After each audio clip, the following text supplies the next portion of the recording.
Real Madrid and Xabi Alonso might be on shaky ground right now, but the same can't be said about Kylian Mbappe. And really, should we be surprised? Every 4 years, like Batman jumping at the bat signal, Kylian Mbappe answers the call, and we get a version of the man that seems unstoppable. In 2018, it was a teenage version of Mbappe who had, a year prior, taken the Ligue 1 title from PSG, only to then go to Paris and restore the status quo. The World Cup was secured. By 2022, his eye for goal had sharpened significantly. It was a version of the man that was the total star of a PSG squad that featured both Lionel Messi and Neymar. The universe, unfortunately for France, wanted Messi to win despite Mbappe's efforts. But we all know how close we were to a different outcome. And now we sit 6 months away from the 2026 World Cup, and what do we have here? We have a chart of the top 10 best goal-scoring calendar years for any Real Madrid player, no internationals. All of those are Cristiano Ronaldo, the greatest Real Madrid player of all time. And here is Kylian Mbappe in his first full calendar year as a Madrid player, and Madrid still have one more game left of the year. The labels of best player in the world are hard to ignore, but of course the calls of his overall impact to the team being questionable are equally hard to ignore. Let's talk about it. Hello all, hope you're doing well, welcome back. Am I recording this for the second time? No. The first time the footage didn't bug out at all, I'm fine. There are a couple caveats to this video. Of course we have the Xabi Alonso situation with Real Madrid, player power, Madrid failing to convincingly beat a third division squad of semi-pro players, all of that. But we talked about a lot of these problems in the previous video about Real Madrid, the previous video on this channel at least. In this video I want to focus on the main man, why he's been so good this season and how Xabi Alonso's gotten the best out of him. And yes, you can expect a Barcelona video in the next, week or so. Contrary to popular belief, at least belief in the comment section, I support none of these teams, okay? None of them have Manuel Ugarte in them, and that is something that I cannot accept. This video is being recorded straight off the back of Real Madrid's win against Talavera, a match in which Mbappe scored twice, taking his total for the season up to 28, with only 23 games played. It's unbelievable form. The goals weren't the flashiest, a penalty and a long-range strike, which Mbappe had no business scoring, and, of course, we've spoken about the fact that this is a semi-pro side, but all of that's not the full picture. For reference, when compiling this video, I took a look at how Mbappe compared to the rest of Europe's forwards using FBref's scouting tool over the last 365 days. It seemed appropriate, and of course, we shouldn't be surprised about what's presented to us. When it comes to just about everything that you'd expect from an elite attacker, for goals and shots in general, he's number one. He's either at the top or very close in terms of progressive carries, pass completion, key passes, take-on attempts, and successful take-ons. And when you watch him play, you quickly realize that these aren't just stats for stats' sake. They're meaningful. He's incredibly productive in attack and incredibly important to his team, which brings up something else that's very important. The sponsor of today's video. Hi, didn't see you there. Yeah, when I'm not catching up on my feminist literature, I like to diversify my readings. We have fun here. I know my videos usually talk about a certain kind of subject matter, but today I'm here to talk about a different kind of ball. This video is sponsored by Manscaped. Manscaped were gracious enough to send me over their Performance Package 5.0 Ultra. It comes with a lawnmower trimmer for your downstairs VIP section. Keep the twins nice and tidy, the family jewels drama-free. The package includes all the essentials to make sure you're well and taken care of, and I must say, I was quite impressed with the final result. We also have the Weed Whacker 3.0 for those harder to reach sections, like your nose. If all that sounds good to you, you can get 15% off plus free gifts with my promo code linked in the description. Trim responsibly, and thanks so much to Manscaped for sponsoring this video. Remember, you can get 15% off using the link in the description as well as my promo code.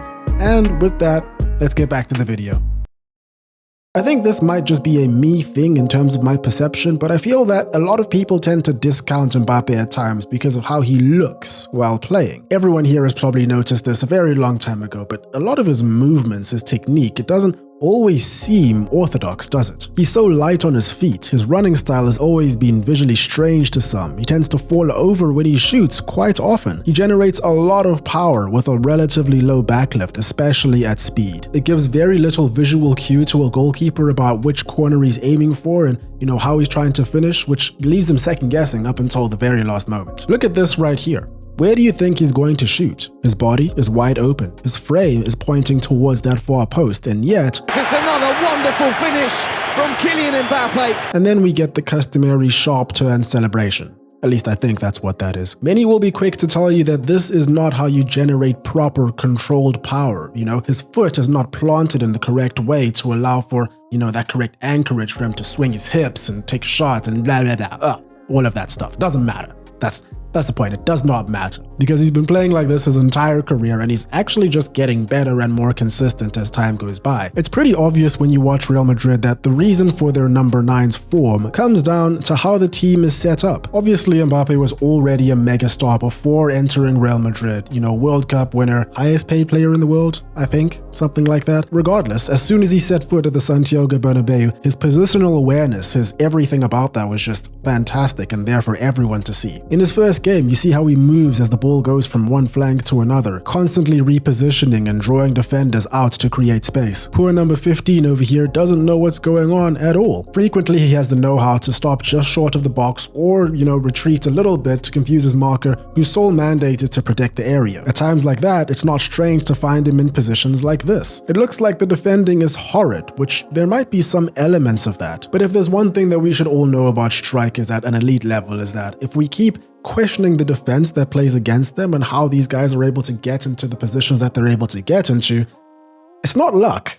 Okay? If it keeps happening, it's not luck. Look at this run on the break against Valladolid. Again, it was last season. We have Rodrigo breaking forward with Bellingham on the right. Mbappe stretches the defense by now giving them two directions to worry about. The ball comes to him, and he finishes. His close control is obviously fantastic, but his athleticism is just next level. A regular move is him pushing the ball far in front of him and forcing his defender to commit to a foot race, which they will lose, and then he eats up the ground and arrives in shooting territory almost immediately. This season, Xabi Alonso's made him into the absolute focal point of the team, notably refusing to force him into roles that don't suit him. At PSG, just about every coach tried to make Mbappe into an all-purpose winger.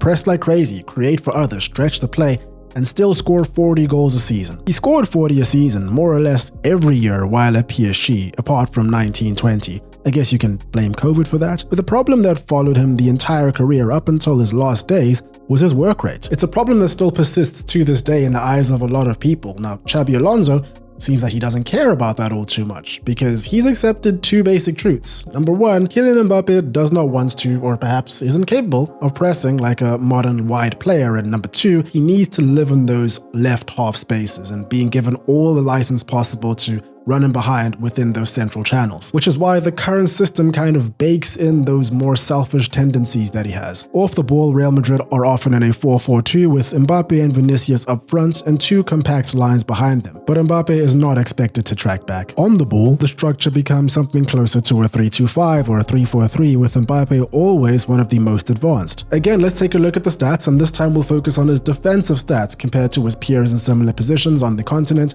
over the last year. 0.23 tackles per game, 0.11 interceptions, 1.3 ball recoveries, 0.19 aerial duels won, putting him in the 8th, 21st, 6th, and 1st percentile in each category. These have never been his strong suits. Then again, stats can be misleading. However, by watching Real Madrid play, you'll see that these stats are not. But quick caveat, he's also an attacker, so he shouldn't be expected to be good at all of these things, which is why we compare him to other players in similar positions. Of course, he does do his share of front pressing if you watch Real Madrid play, but I'm just highlighting all the numbers that we do have for completeness in this argument, I guess. I'm trying to outline that this is not what he's in the team for. Sprints in behind, sharp movements in the box, and short bursts to separate from defenders in tight spaces, and goals. Lots and lots of goals. Alonso has built the team in order to maximize Mbappe's potential and make sure he always has his favorite positions in order to get the best out of him. And we see this on the pitch. Real Madrid are constantly dragging players all around the pitch, mostly to that right-hand side, to make sure that there are no overloads and he gets his 1v1s. Which brings us to some of the more obvious problems Madrid are facing because of this. Now at this point, Mbappe is obviously seen as more of a striker than anything else, which is true, but I still think that he's in that transition period between 7 and 9, which creates the well-known Vinicius Jr. problem. A problem that, does seem to be getting a little bit better, but it's still there. Another knock-on effect of all of this is that often Real Madrid are left with a vacuum in the box, which makes it easier for defenders to focus their efforts. Mbappe is not an aerial threat anyway, so this makes sense. But what this means is that a lot of the supporting runs that you'll see typical strikers make, where they draw defenders out and create space for their teammates to get into shooting positions and all that,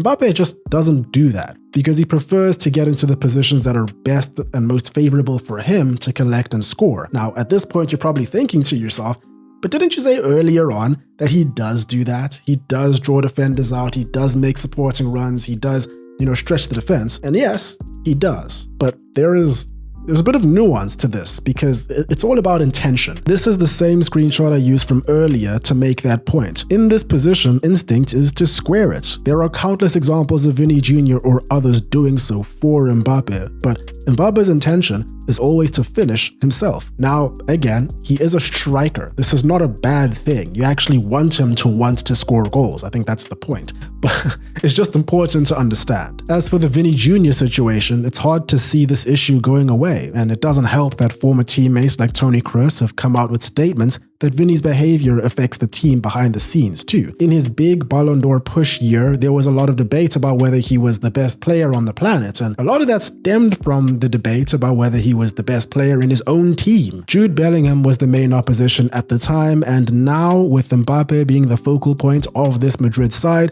his chances are more or less no longer in existence. Time will tell how this develops. Mbappe is obviously the absolute center and focal point of this Real Madrid team at this point. He gets his preferred zones, he gets all the penalties, he takes on a huge amount of shots per game, about 5 or 6 per game if I remember correctly, and I don't think that this is going to change anytime soon. Regardless of whether Xabi Alonso decides to change his tactics a bit or a new manager comes in, things go haywire for Alonso, a new guy comes in, it's not going to change. This is his team for the foreseeable future. It can be argued that this is a double-edged sword for Real Madrid considering their current situation, but I can't lie, it's hard to say that he's a problem when he's putting up numbers like this. As long as that's the case, it's something that all the doubters are going to have to live with, and who knows, when the silverware does eventually come, are those doubters even going to be there?